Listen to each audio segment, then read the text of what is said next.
A very good afternoon to you. Thank you so much for joining us. Well, a very good morning to you. Good morning, Alice. Now, Sophie, how significant is this UN gathering? Well, it's quite important in the sense that you are aware that it will be 70 years since the establishment of the United Nations with the aim of bringing peace around the world. Mm-hmm. And you look at what has transpired. For now, the world is still at peace, but there are lots of conflicts in different parts of the world. Therefore, that is still a challenge for the UN to ensure that the world is really at peace. But issues of poverty, it's another problem that the world body will have to deal with, but member countries also must come up with program of action and a plan to address the challenges facing the world currently. And it is for that reason we're now talking about the Sustainable Development Goals. Look, Sophie, for the past few years, we've heard about the Millennium Development Goals. And how do they differ from the current Sustainable Goals? When in 2000, the Millennium Development Goals were broad, were idealistic. And also, when it came to implementation, we had a challenge. You would recall that the economic meltdown in 2008. Therefore, countries couldn't meet certain goals. There are pockets of successes. You take a country such as Zimbabwe, education, they did very well in terms of access to education, but also availing resources such as textbooks to learners. But you look at other countries, the issues of maternal health, it's still a problem. You'd recall that this week, I took a decision as foreign editor to send a crew in Uganda to look at what's happening in Uganda in terms of these Millennium Development Goals.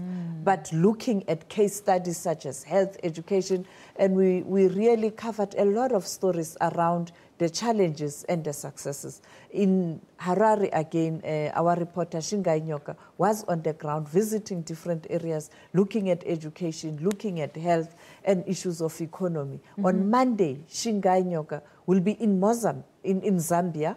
He will be there with the Kofi Annan Foundation, looking at the successes and the challenges in Zambia. So we're trying to bring you case by case in terms of successes and challenges. But there were successes. If you look at what China did with its partnership with the African countries, China was able to address the issue of poverty in the continent, but also globally. Therefore, we did have some successes in certain countries where there were partnerships with big projects. And China, because China at the time, the economy was growing in that country. China was able to assist the world to have poverty. But going forward, a political will is needed to implement the recommendations in terms of what needs to be done to ensure that this time around we succeed.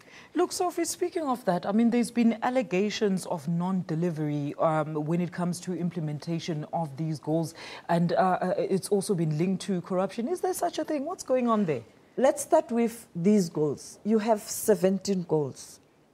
And if I were to mention no poverty, no hunger, good health, quality education, gender equality, clean water, renewable energy, good jobs and economic growth, innovation and infrastructure, reducing inequality, sustainable cities, responsible consumption, climate action, life below water, life on land, peace and justice, and partnership for the goals.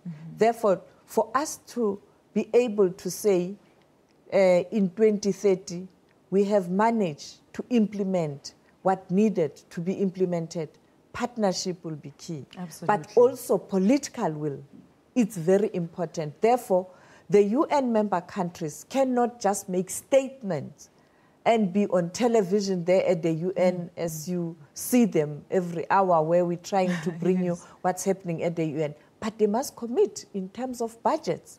But also the countries, respective countries in terms of their development plans. It must be in synergy with these development goals.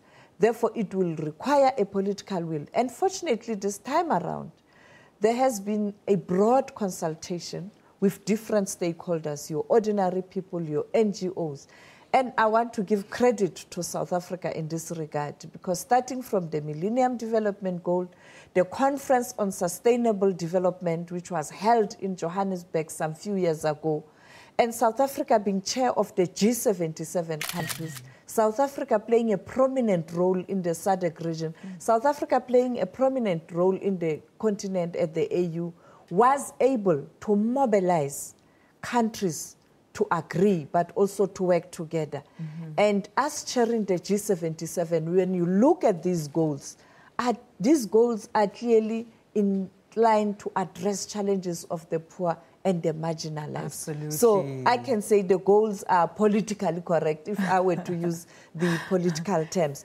Therefore, South Africa, again, will have to continue to mobilize, and other countries must play a role in supporting these goals. But Absolutely, the other Sophie. important issue is when you look at President of China, he has already put down a money pledge to show commitment. Therefore, it's up to the North, the US in particular, to make commitment, but also to put aside money, as China did yesterday. Look, Sophie, President Jacob Zuma did say before going to the States that, South Africa was going to forge and support anything, any outcome that would actually be supporting all the developmental countries in Africa. But let's talk about some of the successes of the MDGs, Sophie. Well, the MDGs, as I indicated, you look at countries such as Zimbabwe, in the region, the education. Even in South Africa, you look at challenges of health, the HIV and AIDS. We've made a good progress in addressing the challenge of HIV and AIDS. You go to other countries, when you look at countries such as Ethiopia, when you look at the infrastructure and the economic development, there is success. And guess what? China was involved.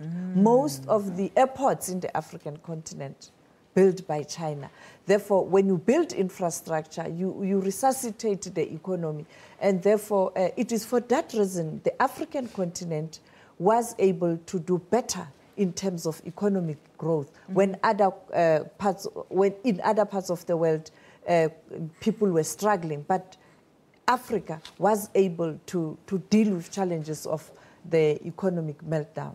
Look, Sophie, you spoke earlier on about implementation, but what do you think needs to be done to actually achieve those sustainable goals? Political will, political will, political will. In terms of availing resources, please, those budgets, let's align the budgets in line with the Sustainable Development Goals. It's not our budget. It's not our budget. But secondly, the development plans of respective countries must be in line with the Sustainable Development Goals. Absolutely. Our own national plan, and I am certain that if you can go through our national plan, it speaks to these issues. These are the challenges we are facing in South Africa, issues of economy, issues of job creation, issues of education, climate, water and sanitation. And when I look at the goals, for me, it's like I'm looking at the South African National Development Plan. Absolutely, yes. Therefore, for us, South Africa, I think it won't be a problem. And there is a political will. It is for that reason, when you look at what's happening at the United Nations, you see South Africans all over, in different committees taking part. This afternoon, another big event where our own former Deputy President will be hosting 80 heads of state, where they will be adopting a program of action, reviewing the Beijing platform to say on issues of gender parity, what do we want to achieve by 2030? Tell us more about Phumzile Mlambo-Ngcuka. What is she planning? Well, what I can say is that she will be announcing partnership with different institutions, with different communities, with different leaders, to ensure that we really address the issue of gender parity by 2030. And we expect, again, China to take a lead. The president of China has agreed to be there, and I expect a pledge.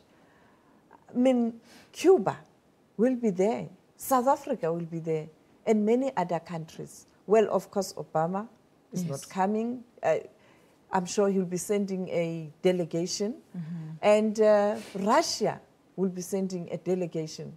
I'm just pointing out to these big superpowers or big countries. Mm-hmm. And if there is a buying in this goal to address gender parity, I think in this case, the United Nations Director on Women did very well, because she has been able to mobilize leaders for the first time to agree and to commit in terms of addressing the issues of gender parity. Normally, gender parity is always an issue on the sideline, but it is goal 5. Goal 5. It's high on the agenda for member countries of the UN. Therefore, the UN women did very well. And as women, we have a reason to celebrate. Absolutely. Sophie, do you think issues like the migration crisis currently in Europe is, something that's going to be discussed there?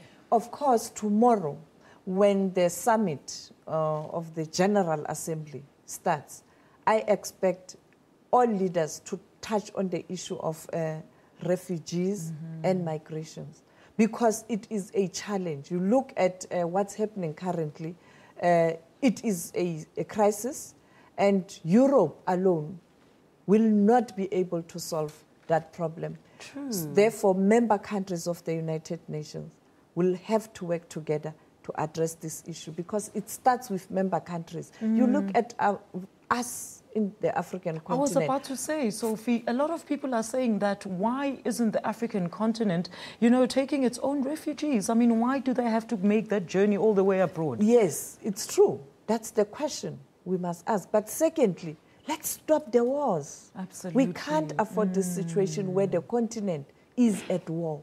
People will move out of the continent, and they then risk to die in the Mediterranean. You look what's happening in Libya. Libya is almost a failed state because of conflict. You look at what's happening in the CAR. Only yesterday, South Sudan, Burkina Faso, it was Burundi, DRC, there's tension, Lesotho, there were skirmishes. It's up to us, the people of Africa, to say to the leaders of the continent, you stop, not in our name, as the Burkinabes did last week. Sophie, thank you so much for your time and knowledge here on AM News. Thank you.